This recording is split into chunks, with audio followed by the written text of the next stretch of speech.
Elvis ever set hearts racing on our shores, there was a homegrown sound that was just as exciting to the ears of Britain's youth.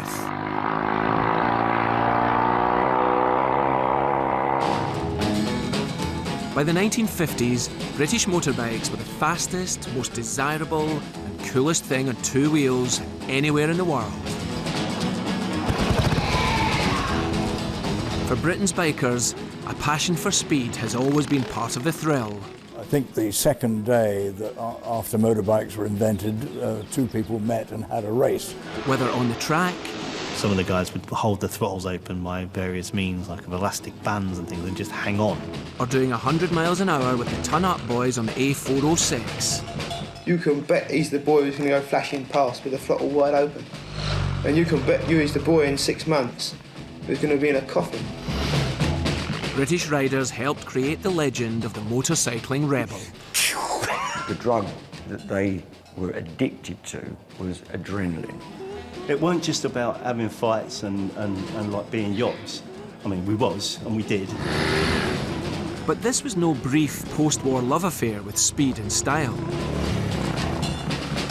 Its roots go far deeper into Britain's past. The prime exponent was, of course, Lawrence of Arabia. For over 40 years, British motorbikes ruled the road. At 70 mile an hour on a British motorbike, you felt like you was doing 170 mile an hour.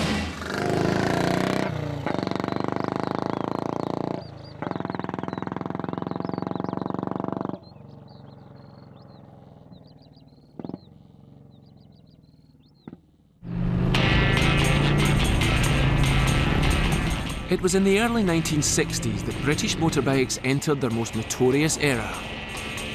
Rockers had an unruly and threatening reputation. The press was full of tales of transport cafes stuffed with young men who liked nothing more than tearing up bypasses at 100 miles an hour.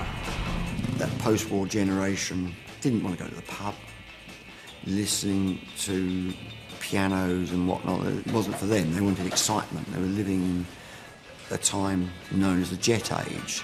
Let's pass the test and let's be a ton-up boy.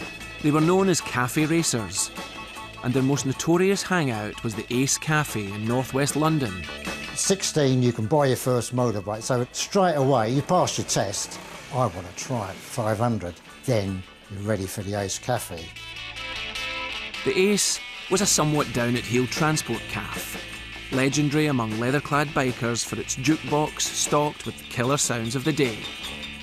The spoon that served the sugar was nailed to the counter. Most of the furniture was nailed down. The jukebox was nailed down. But what made it truly infamous was the high-speed road that ran right past it. London's North Circular Road became the Ace's very own racetrack. The party piece was to come past here flat out. Tales of high-speed dares cemented its place as a social menace in the public eye. The thrill that earned ultimate bragging rights was a jukebox race. A rider's challenge timed to the length of a pop song. Come in, jukebox, coin in, up to the hanger lane, dual carriageway, do a U-E and down before the record stopped. So you just come out the Ace Cafe, flat out, turn, flat out back. The dangers were obvious, but a whole generation of young bikers couldn't get enough of it. However, motorcyclists hadn't always been seen as the scourge of society.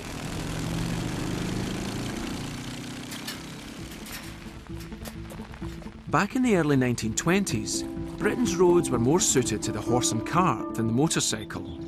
But bikes were being eagerly adopted as a means of everyday transport.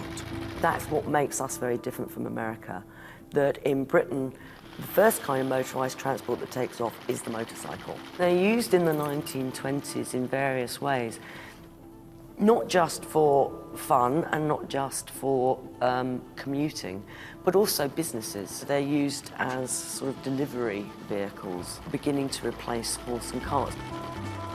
The roads would have been a difficult place. They would have been empty of traffic, but they would have still had their own hazards. Horses were everywhere, which can sometimes be unpredictable, especially if they're suddenly startled by a loudish motorbike coming upon them.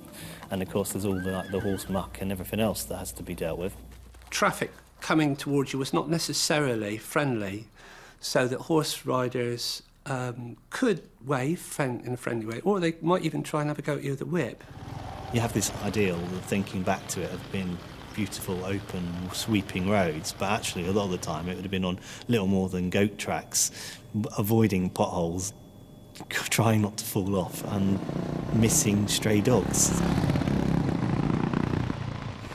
As roads were gradually tarmacked and petrol stations began to appear, there was something stirring in the biker psyche. For a war-torn generation, bikes promised thrills and speed like nothing else. I mean, when guys had lived through the horrors of the First World War, then going fast on a bike was just exhilarating. It wasn't anything scary about it, because you weren't being shot at while you were doing it. So, speed was an exhilaration rather than something to be afraid of. Speed freaks then were known as promenade Percies, and riding fast was an addiction that thrived, despite the perils.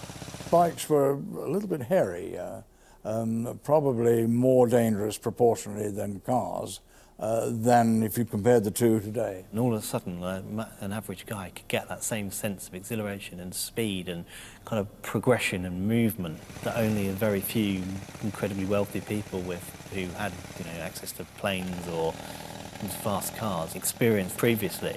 That sort of freedom to be in control of that, even relatively modestly powered machine was like a trip to the moon, I suspect. Riding fast on Britain's barely usable roads, with no speed limits, attracted a certain kind of adventurer. None more so than T.E. Lawrence. Known as Lawrence of Arabia for his exploits in the Middle East during the First World War, he struggled to find a place in peacetime life. He had grown weary of the press attention his war heroics brought. Thrashing along on a motorbike offered the escape of adrenaline thrills and a chance to avoid the limelight. Lawrence was the original ton-up boy. He would ride from Bovington Camp to London and back again just to do it. And when you imagine the roads of those days, it's unthinkable.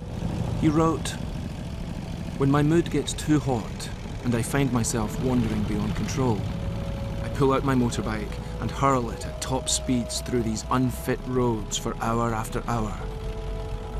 My nerves are jaded and gone, near dead, so that nothing less than hours of voluntary danger will prick them into life."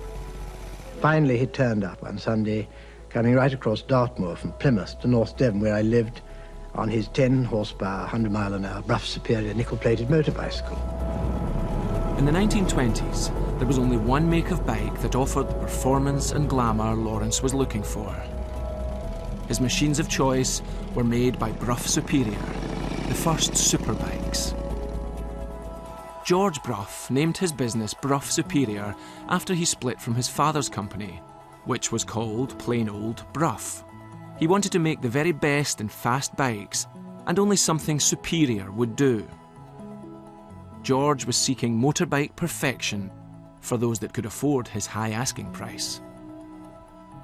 George Brough started in 1919 and finished in 1939 and made about 3,000 bikes, no two the same, in that 20-year period. And they are today the Holy Grail, if you like.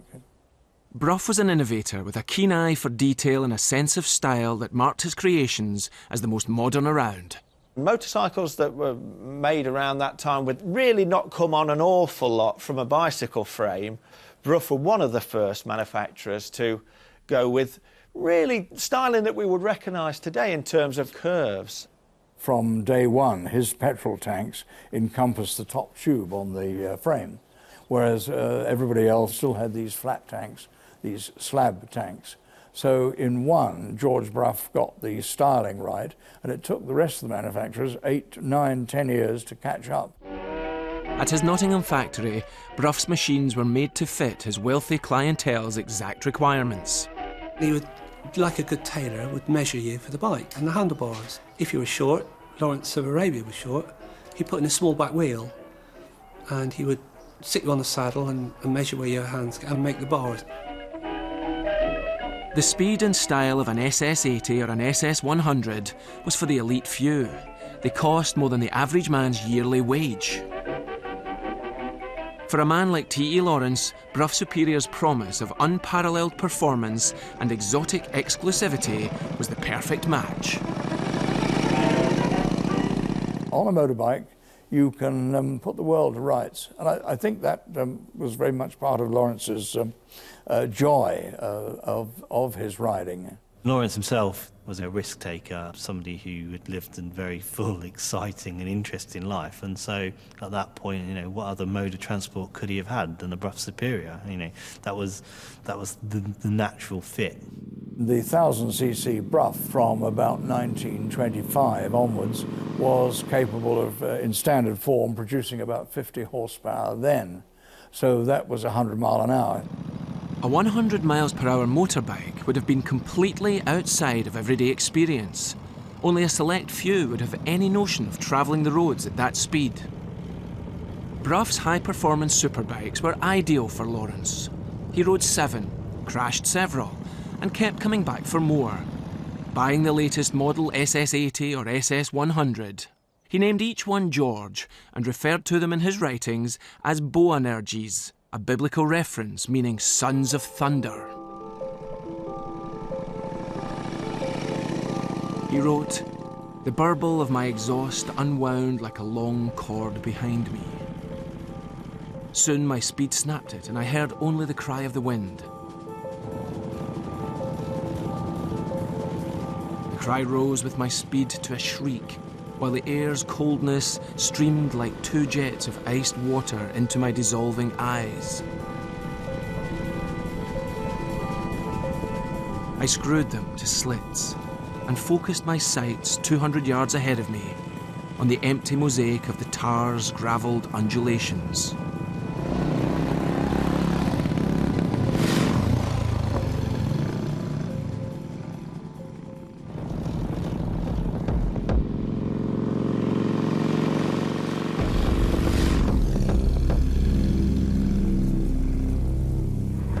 Although he'd survived several crashes relatively unscathed, in 1935, Lawrence and his beloved Boanerges finally ran out of luck.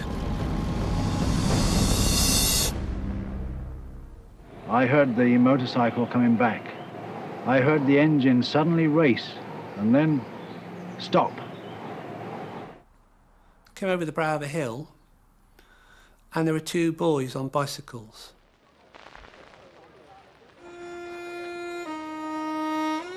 Suddenly, this man who faced death a score of times in Arabia meets a tragic end on a peaceful English country road. Swerving to avoid the boys, Lawrence had come off his SS-100, causing serious head injuries. He died 6 days later. Like many riders, he never wore a helmet. Appalled at the needless death of a war hero, the doctor who attended Lawrence began researching the use of crash helmets. As a result of Lawrence's crash and the head injuries that he'd sustained, the surgeon campaigned quite vigorously after that. If he had been wearing a helmet, he would have been fine. As a direct result of that, and quite a long time later, helmets did become compulsory.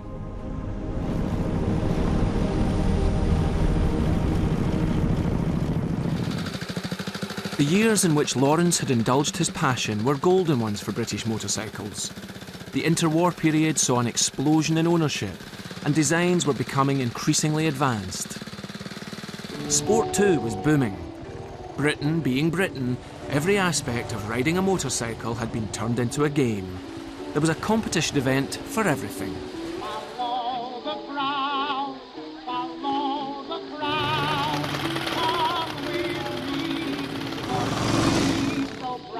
The sporting side of it was a big thing, and it wasn't just racing, there was all the club side of it. Every person who was into motorcycles in the 20s would have been in a club. There would have been this huge community, and they wouldn't have just raced. They would have done sort of hill climbs and grass tracks and kind of, they used to do trials, and they'd even do like pillion trials where you'd have someone on the back of the bike to do a trial, and long distance trials, and there was always some kind of club involvement in it all.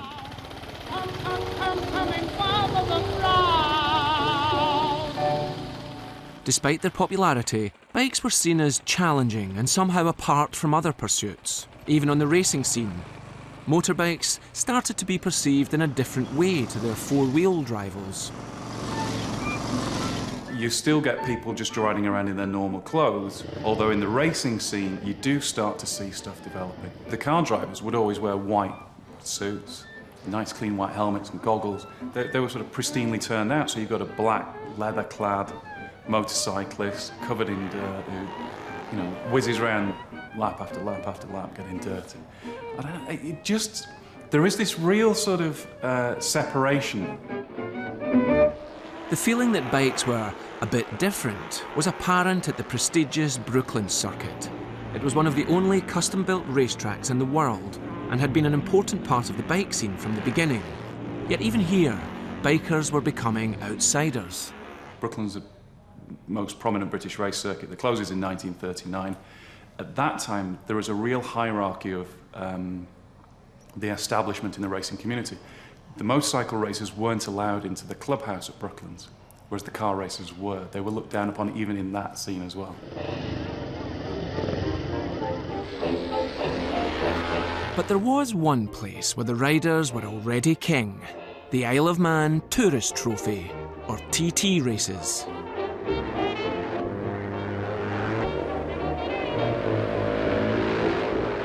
The event was founded in the early 1900s on the Isle of Man, after racing on the roads in mainland Britain had become outlawed. The place became the spiritual home of British bikers. Raced over a 37-mile mountainous circuit, the TT was a challenging time trial against the clock, testing courage to the full. There really is nothing else like it in the world. There wasn't back then, and I guess there isn't now. The TT races are about to begin, and all the competitors are lined up. There's a great deal of activity going on at the moment around the starting point. The rider would come face to face with the starter, who would have his flag in the air, and the guy would set his bike as he wanted it to start. Oh yes, the starter's flag is going up, and he's watching his chronometer, ready to give the signal for number 1, that's Frith, to start on the stroke of 11. And there goes the starter's flag, great into sight now. As the flag drops, he would push, run, with the clutch held in, then he'd let his clutch out and jump onto the saddle. He's away. And he would be hoping that it would fire and run straight away and off he'd charge. And most of the time, especially the top guys, they would. Number 2. They would have got it worked out to such a degree that they'd know how many steps to take before jumping on the bike. It perhaps looks a bit rudimentary or a bit kind of basic, but there was actually an awful lot of science and a lot of thought would have gone into it. Nothing would have been left to chance. Unlike Brooklands, the TT track was on everyday roads, a far more familiar environment for the average rider, despite its pitfalls. It is a 37-mile track, which are public roads, with hairpins and hills and bumps and villages. A rough road surface with drain covers and curbs and walls and hedges.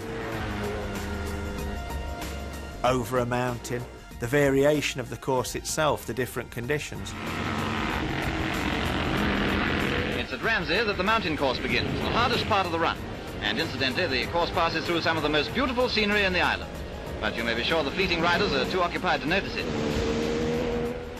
They touch today 180, but in the 30s they would have been doing the ton, parlance for 100 miles an hour, and on the Sulby Strait, speeds there would have approached 110, 120. Jimmy Guthrie is leading all the way, setting a cracking pace at an average of nearly 80 miles an hour. Slowing up on the turns, can you imagine what his top speed must be? It was an extreme race that required equally extreme commitment. Some of the guys would hold the throttles open by various means, like of elastic bands and things, and just hang on. And that was as simple as that. Really, they were running quite close to flat out an awful lot of the time. He's coming down now, round windy, very wide sweep. Here he comes, I can just spot him. And according to my timing, he's winning. How they managed to achieve the lap times that they did on the machines of that time, in the conditions, on those roads, incredible, incredible guys. The enormous strain on both driver and machine in this grueling 265 miles race can only be appreciated when we realise that they fly around the course for nearly 3.5 hours on end. Difficult corners and a 7-mile climb in each of the 7 laps makes it a thrilling sight for the spectators and a more thrilling struggle for the drivers. To handle the stresses and strains of such an arduous race, the TT racer of the 1930s needed to be a hardy breed. When you're riding a bike which has got no real suspension, saddles are not brilliantly comfortable, and it's a fairly ferocious thing. There was no kind of let up. It was really, really physical, hard work. These were fit guys who were doing it. If the riders were tough, the bikes had to be even tougher. For the bike companies, there was more than just pride at stake. This really can't be underestimated, its importance in terms of motorcycle development. The TT was an absolutely marvellous proving ground for manufacturers in an era when people were concerned about reliability. Naturally, we buy something today, it's not going to break. Very different time then. And so for a manufacturer to be confident enough to put their machine through 2, 3 laps, what better place to prove the reliability of their machine? As the technology raced ahead, one manufacturer excelled above all others: Norton. For them, winning the TT became an expectation, and wins meant sales. Often the phrase was, well, which Norton won the TT this year? Not which bike, but which Norton. They dominated. They had the best riders riding for them. The bikes were the toughest, probably the fastest. The winner, who by the way won the Junior TT earlier in the week, was Guthrie on a Norton with an average speed of 78.01 miles an hour. You could see the aces riding the bikes that you could buy, racing, and that was a hell of a thing at the time. The local sales room could give you a road version of the very machine that had just won the world's toughest race. Norton's International model was the closest thing to the TT dream the average rider could buy. But Norton's winning streak would be rudely interrupted by world events.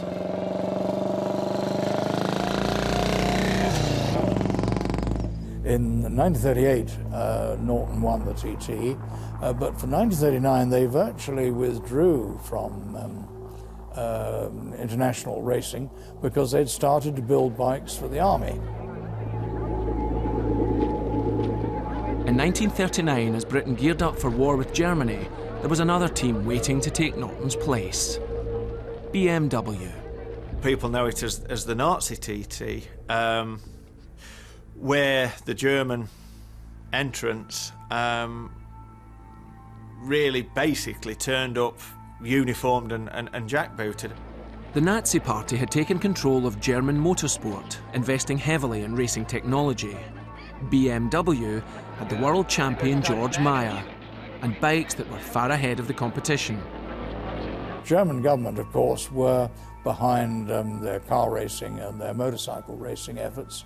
And in the motorcycling, that extended to all classes. With BMW in the 500, the German bikes were actually very good with their shaft drive. With no Norton factory team to rival them, BMW won first and second places in the senior race.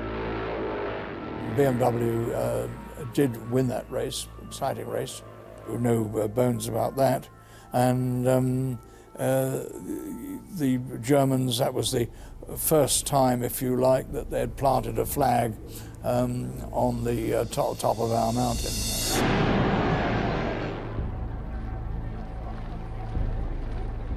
BMW's second place rider was British man Jock West, shown on the right. He chose not to join in with his team's victory salute.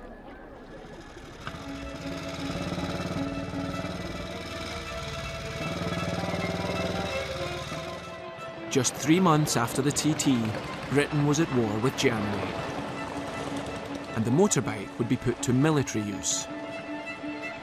Men to ride them also had to be commandeered. Ron Arnold was one of them. I had no thought at all of riding a motorcycle. Before joining the army, I couldn't drive. I had to specialise in something. Everybody had to specialise. So I became a dispatch rider. In addition to mechanical systems, the human method of communication still ranks very high in modern war. The dispatch rider is most able to cope with rapidly changing conditions. Upon his shoulders rests the responsibility of maintaining contact between the many positions in the field, even before the more permanent methods of communication have been established. I think they first gave me a BSA. Known as DRs, dispatch riders and their bikes were expected to operate in any weather conditions and deliver messages wherever they were ordered to. In due course, bit by bit, they provided me with the rest of it. Here, the wise DR does things methodically and takes care in his dressing. Double texture, rubber coat, almost down to the ankles. Pair of goggles. They taught me how to ride a motorcycle and how to use a map that other people could understand what I was referred to on that map. Trained to adjust himself rapidly and thoroughly, there's little that a fully fledged DR doesn't know about finding his way, not only with maps, but by making use of his own powers of observation. You're also issued with a dispatch bag. You've got to be there by 6. Very good, sir. I'll be there. I never bother to look what's in it. It's handed to me. I put it round my neck. I go. I deliver it to my officer. As well as his supposedly weatherproof uniform, the dispatch rider depended on his bike.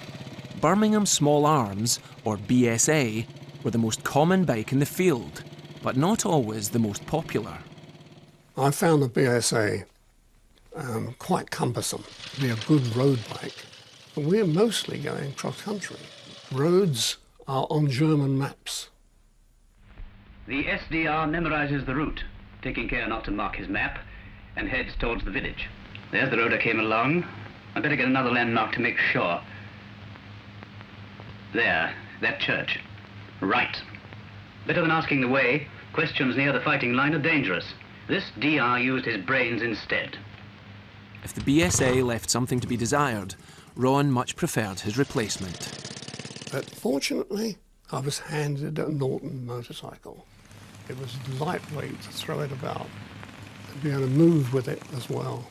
Norton was a very nice machine. For you, sir. Special dispatch. Thank you. 6 o'clock. I see you left London at 6 o'clock. Yes, sir. That's jolly good time. Thank you, sir. After cutting his teeth in England, Ron Arnold was posted to Normandy. We arrive on the beach. Move. Get off the beach. Move, move, move. Move off the beach. So we leave the beach eventually, and we end up in a meadow.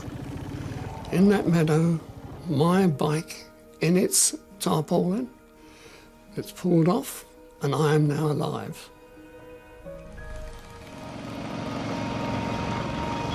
In the Second World War, Britain used more motorbikes than any other country.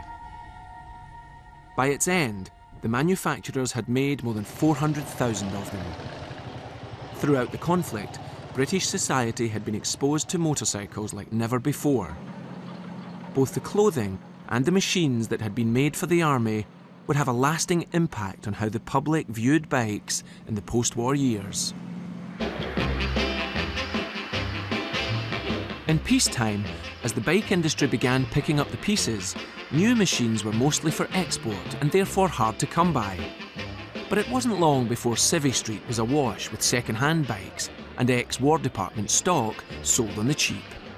A lot of surplus motorcycles were converted back to civilian use. You know, were repainted from army khaki into any colour as long as it's black kind of thing to get Britain mobile again. We're getting a proliferation again of bikes. We've got the ones now from the 20s and 30s. Obviously, the second-hand market grows, the more bikes there are around. So they're becoming more available. In amongst all the austerity, there was a dream bike that offered a glimpse of what the future might hold. A hand-built fantasy for motorcycle fans that contrasted deeply with the world around it. The bike to end all bikes. The Vincent Black Shadow. It was the ultimate, and rightly so, you know. They're building an atom bomb. Blow me out this place. They're building a bigger bomb. What a crazy human race. They couldn't find a road fast enough to test it on, to do that, even though there was no speed limit then. They used to do all the testing on the A1 at dawn. Its standout feature visually was it had a all-black engine and it had a 5-inch speedometer. No! Did you ever hear such a noise?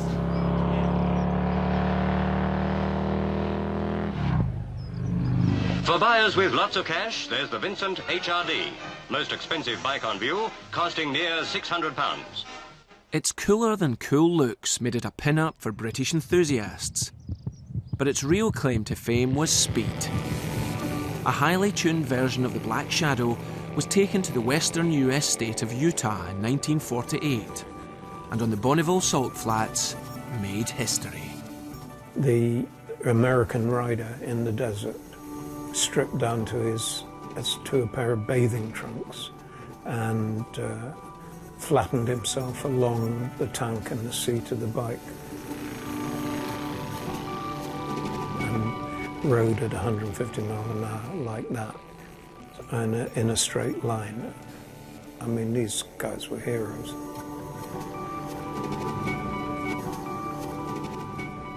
It was an unbelievable speed for those days.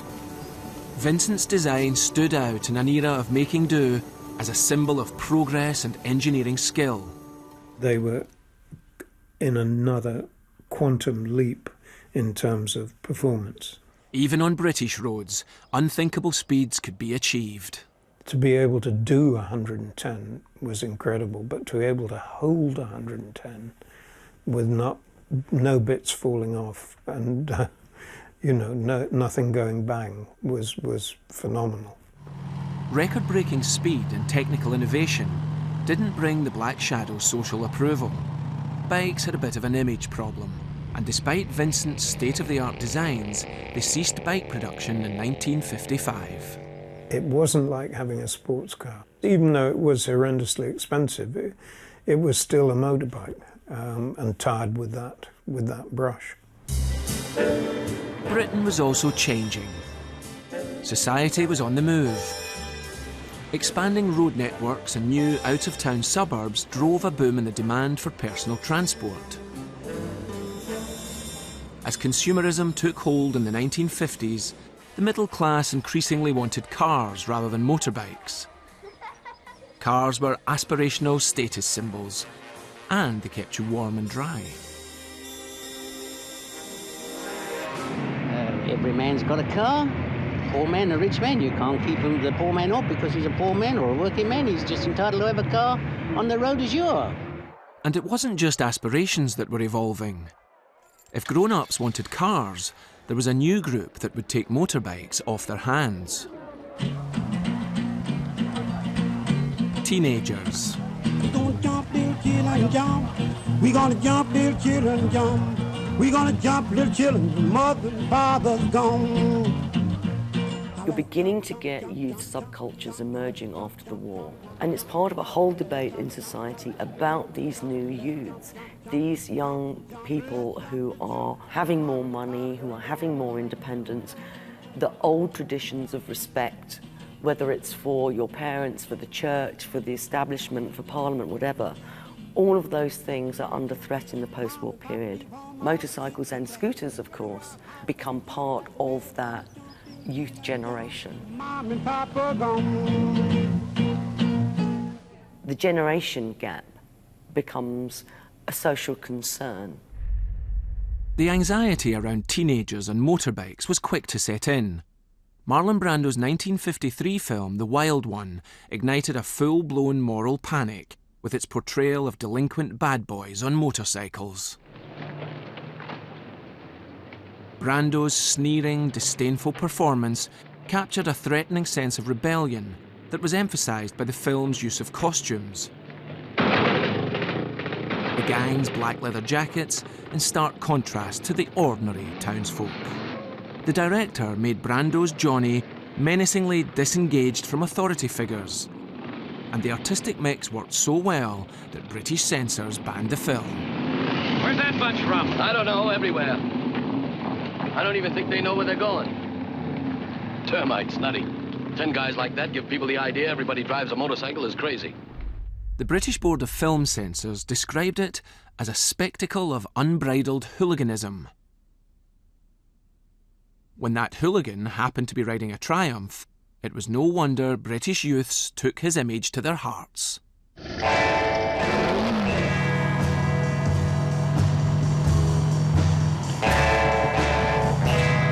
For teenagers, bikes were a way of marking themselves out from the rest of society. They might not always have been able to get the fastest and flashiest around, but for some, it became a lasting love affair. I was 14 and it was a Norton 600 and it had a sidecar on it and I gave 10 bob for it. My first motorcycle was a XWD 350 matchless. When you're 16, it gets in there permanent for the rest of your life, like riding a bike.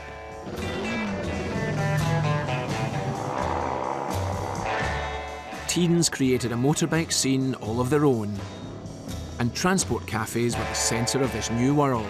Racing from venue to venue, the cafe racer had come of age. Young people are hanging out. I mean, maybe they're not old enough to drink yet, they're not able to take part in pub culture, but they also don't necessarily want to be part of pub culture, which is associated with the older generation. I mean, them days then it was coffee. No one drank.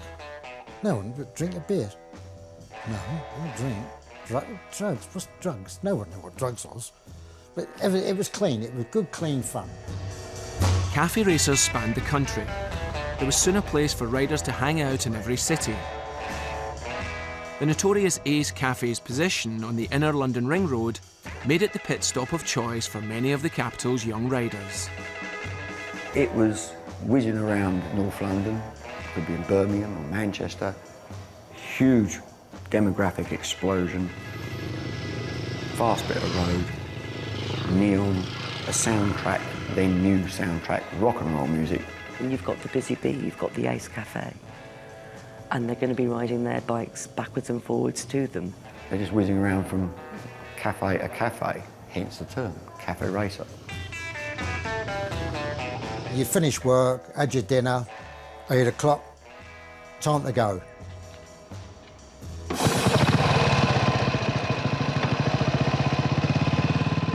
What you have is, in the late 50s and early 60s, you have the first generation of post-war young men that haven't been conscripted.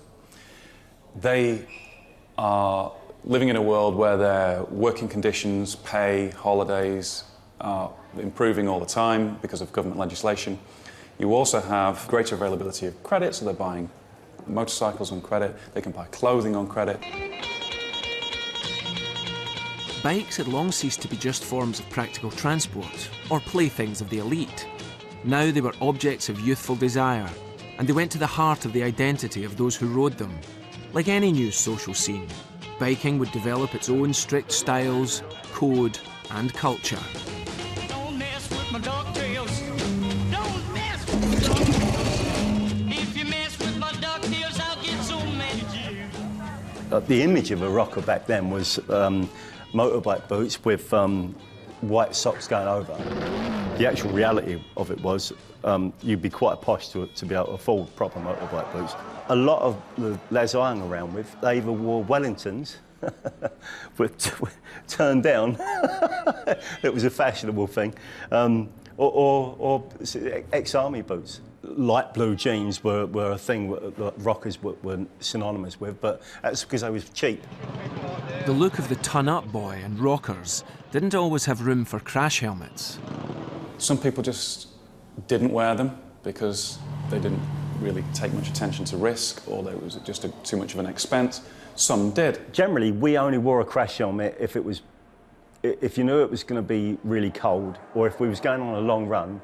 So if we was back in them days, a long run would be Brighton. The bikes weren't so reliable, but you wear a crash helmet, not for safety, but for more to keep the elements at bay. You didn't really wear a helmet because them days, Billy Fury days, and a crash helmet mucked your hair up. The thought of putting this thing on you, A, it didn't look so good.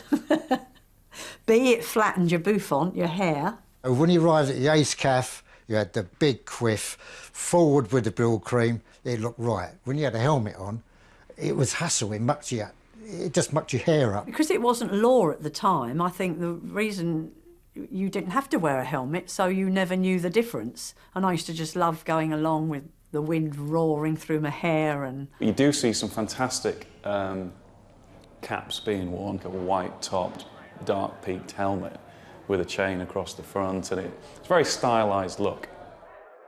One particular item of clothing, though, was not only set to define the bikers as rebels, but destined to become a universal and lasting fashion icon.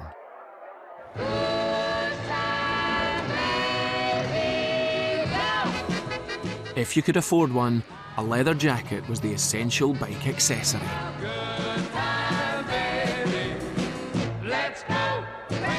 You start to see the American influence come in with the black leather jacket, which has its roots in a few different areas, but primarily almost a direct appropriation of military uniforms. Almost all of us wore leather jackets. I mean, my first leather jacket I got when I was 14. Most of my mates couldn't afford new leather jackets, so we had like hand-me-downs from the ton-up boys. Often bought from military surplus, it was these symbols of rocker life that disturbed older generations.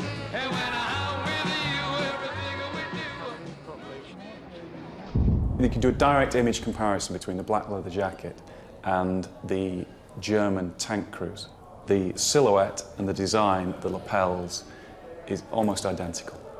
The patches and customised designs on the jackets carried other connotations for those who had witnessed the Second World War. You're 16, 17, you suddenly get a motorcycle, you put on a leather jacket, so you have patches on the arms, you have patches and badges on the front of the jacket. You also have insignia being painted on the back as well. Your parents, who may have seen lots of images or actually been to war themselves and you know, been close up with the enemy, are going to draw some comparisons to all of this. Their uniform is black leather. Their hair, a sergeant major's nightmare. And the two words on everyone's lips, the ton, 100 miles an hour.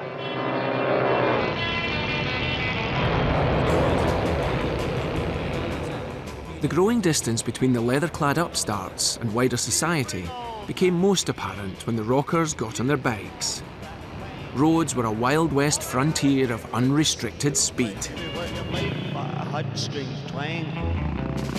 We used to race from one roundabout to the other, and you go up and down there, and we found that you went up and down 4 or 5 times, and someone would have phoned the police, so the police would arrive, so you go up and down twice. The cafe racer lifestyle was a dangerous one. Britain's roads were being improved, traffic was growing, and around transport cafes, leaking lorry oil added to the hazards of riding fast. Now you don't think of risk. I don't think of risk now. Youngsters wanting to show off to each other will come past here flat out. And flat out on an old brick bike is somewhere perhaps 80 mile an hour, and on certain machines perhaps just over 100 mile an hour. Leading the way was the ton-up boy, committed to going as fast as possible regardless of the consequences. You come into these cafes and you meet them. You meet the ton-up boy. You meet the rogue, like, you know. He won't bother about what you think of his driving. That's all he's bothered about, is getting past you, anywhere, at any place, at any time. You can bet he's the boy who's going to go flashing past with the throttle wide open. And you can bet he's the boy in 6 months who's going to be in a coffin.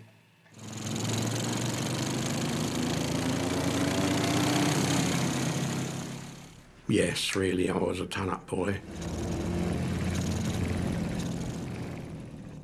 When you was a ton-up boy, it was Speedo. You looked at the Speedo 90, 91, and it gradually crept up 100 mile an hour, and then you think, I've just done a ton, you know, and that made the day because you did a ton. I had a BSA Gold Star that was actually a clubman's racing bike with lights on, and it's what I started racing on. But I had a younger sister who would be 5 or 6 years old, and I used to go and pick her up from school. You've got the rev counter and the speedo on the BSA like that, and she's watching it, and she goes rushing into her mum, saying, "Mummy, Mummy, we did 100 miles an hour." My mother went mad. There was another strand to rocker life. Some of their hangouts were notorious for being as rough as their leather jackets. The Chelsea Bridge Boys were an infamous band of rockers who gathered next to a tea kiosk. It was notorious in the 50s and 60s as a place of ill repute. You didn't go up there, and if you did, you was bad. You was deemed to be a bad boy, or people wouldn't even walk over it. And if you had a scooter boys wouldn't ride over there, because if they did, the scooters got thrown over Chelsea Bridge. It was hardly Hell's Angels stuff, but always central to the action at the bridge were the motorbikes they doted on. It was these that delivered the real thrills, spills and adrenaline. It weren't just about having fights and like being yobs. I mean, we was, and we did, but it was more, for us, it was more like the thrill of getting on the motorbike and riding it and opening the throttle and going as fast as you can and going into a bend and getting it just right and coming out the other side, and you think, wow, it was just a buzz. That was a common denominator. We all felt that. Although they rode whatever they could afford, second-hand or perhaps new on HP, cafe racers favoured a certain type of bike. They were influenced by the styling and look of TT racers who, like them, raced on roads. But racing bikes traditionally used single-cylinder engines. For rockers, it was twin-cylinder engines that offered them what they wanted: quicker acceleration and performance geared for the streets. Twins were generally associated with rockers. Ton-up boys and rockers, generally. Because you could tune them and go much faster. Triumph had set the standard. Their chief designer, Edward Turner, developed the Triumph Twin before the war.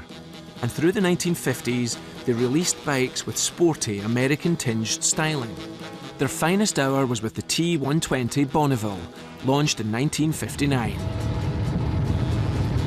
Named after a Triumph speed record set at Bonneville Salt Flats in Utah, it was the bike to be seen with, featuring dual carburetors and era-defining cool.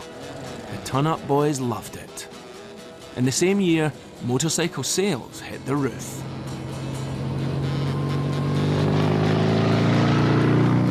Cafe racers may have been setting the fashion for quick and stylish machines, but the bike industry only had eyes for lucrative American exports. Young riders found they had to customise these designs to make them their own. At no time did any of the manufacturers, the Triumphs and Nortons and whatnot, ever look to the youngsters and ask them what they wanted. The kids bought the machine and then adapted it to how they wanted it. It's very seldom I have a bike more than 6 months. I prefer to chop and change, rebuild. As a hobby, I don't keep them just as a form of transport. They are a hobby with me. I like to have a bike, and when I've got the maximum performance out of that bike, I'd rather sell it than keep it and install on something else. People could think that they were Jeff Duke or whoever their particular Norton hero was, John Surtees, whatever, by dropping the handlebars and putting the footrests a bit further back and getting down to it. Head down, arse up. It was a best position to be in, A, for aerodynamics, and B, to keep control of the bike. If you went into a bend and then you got it a bit wrong. With a fine weekend, a powerful motorbike and a girlfriend on the back, the ton-up boys set off. 2 short days for riding high and fast, to wind and weave, and often to be a menace. Huge progress comes about as a consequence of the pursuit of speed, but it does come at a price. Cafe racers were paying with their lives. In 1960, nearly 14,000 riders under the age of 24 were killed or seriously injured. He rode into the night, accelerated his motorbike. I cried to him in fright, don't do it, don't. One lad that lost his leg. He went on the inside of a coach. The coach was turning left and so was he. It literally, as it swung in, and he ran over his bike and took his leg off.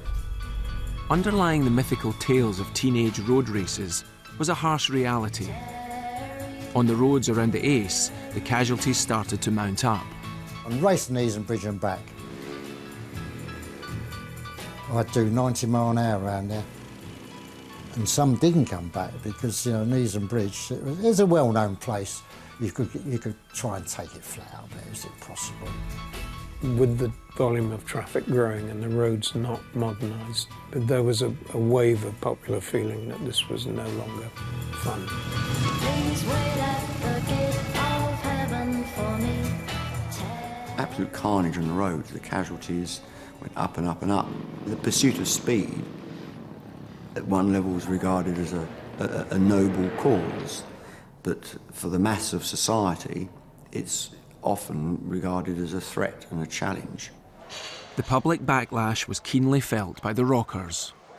We go into cafes and places like that, and no leather jackets. There wasn't many places we could go to, so as a consequence, we ended up in less than desirable places. We were just like anybody else. We wanted to hang around with blokes who had the same interests as us. Simple, you know. But because of the reputation, I guess our dress mode and the noise of the bikes and the aggressive way we used to ride, it kind of like it all melted into a picture which wasn't too appealing to the normal decent people back in them days. The powers that be were worried, but the establishment hadn't given up on them just yet. An inspired group of vicars had an idea to try and bring the cafe racers back into the mainstream. In 1962, the Reverend Bill Shergold would make a journey to the infamous Ace Cafe. His mission, to try and tempt the wayward youngsters to come to a new youth club and escape unscathed himself. So he plucked up his courage and set off on his motorbike into the unknown. He wrote, "I wrapped a scarf around my neck, covering up my dog collar. About a dozen bikes, ridden by sinister-looking figures in black leathers, roared past in the opposite direction. I felt almost sick with fear. I was in such a panic that I opened up the throttle and fled past the Ace as fast as I could." This wasn't where you'd expect to find a vicar. Anywhere where motorcyclists gathered was a place where normal people, respectable people wouldn't go. A few weeks later, he tried again. He wrote, "I entered the forecourt at the Ace. It was packed with bikes. Hundreds of boys were milling around, laughing and talking. This is it, I thought. I shall almost certainly lose my trousers or end up in the canal." Yet gradually they were won over by Shergold and his inclusive, non-judgmental style. Although this is a church club, its purpose is to bring together young people with a common interest, motorcycling. Their shared interest convinced the rockers at the Ace that the 59 Club was somewhere worth a look.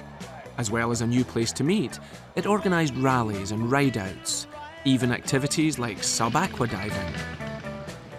Bikers joined in their thousands, and the 59 Club became the biggest motorcycle club in the world. For those who joined the 59 Club, it meant more than the establishment could ever have dreamed. My first moment or night of going there was definitely for me life-defining. It really was. And it kept me on a path within motorcycling for the rest of my life, really. But it was still somewhere the rockers and ton-up boys could revel in their lifestyle. By the mid-1960s, though, that lifestyle was under threat. Rock and roll seemed to have had its day. A younger generation was coming through that did things very differently. They became known as mods, famed for their love of sharp suits instead of leathers, coffee bars over transport cafes. They wanted soul music, not rock and roll. And worst of all, from a rocker's point of view, scooters, not motorbikes. How will you explain this fanatical devotion by scooter enthusiasts for their gleaming machine?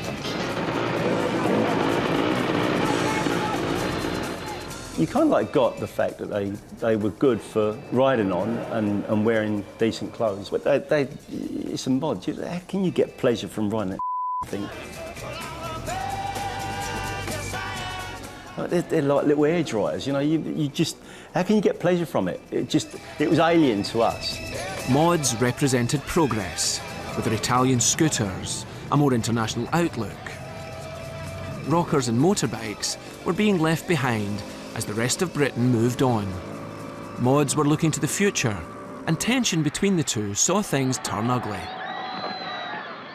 If you get into a fight with a mod, you've got to watch it all the time, you know.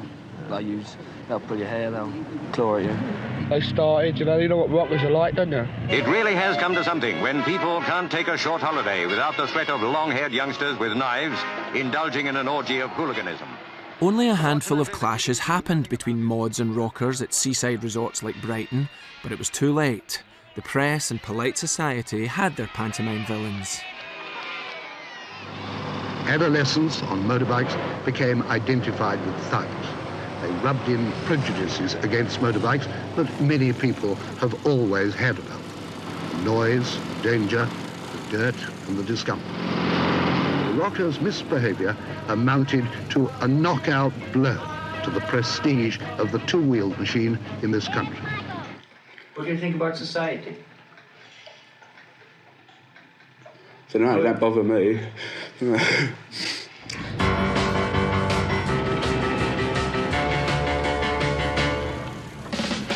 As the media fretted about delinquent youth, the mystique was fading fast from British motorcycles. The industry began losing its battle against a flood of Japanese imports rising throughout the 60s. These were humdrum practical machines designed for commuters. Bikes guaranteed to get you to work rather than get you excited. British bikes had this thing called character, which is a euphemism for being not very reliable. Yet what couldn't be taken away was the spirit of fun, coolness and rebellion that British bikes had represented to the world for so long. It's no accident that whilst rockers struggled to find a place in 60s society, their style and attitude became legend. The motorbikes they blasted through the streets on are still lusted after. And even 50 years later, have a look all of their own.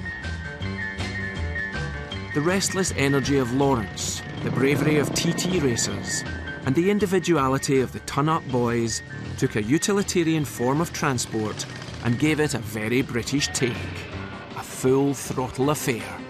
You couldn't really put it in words, it was just such a fantastic feeling.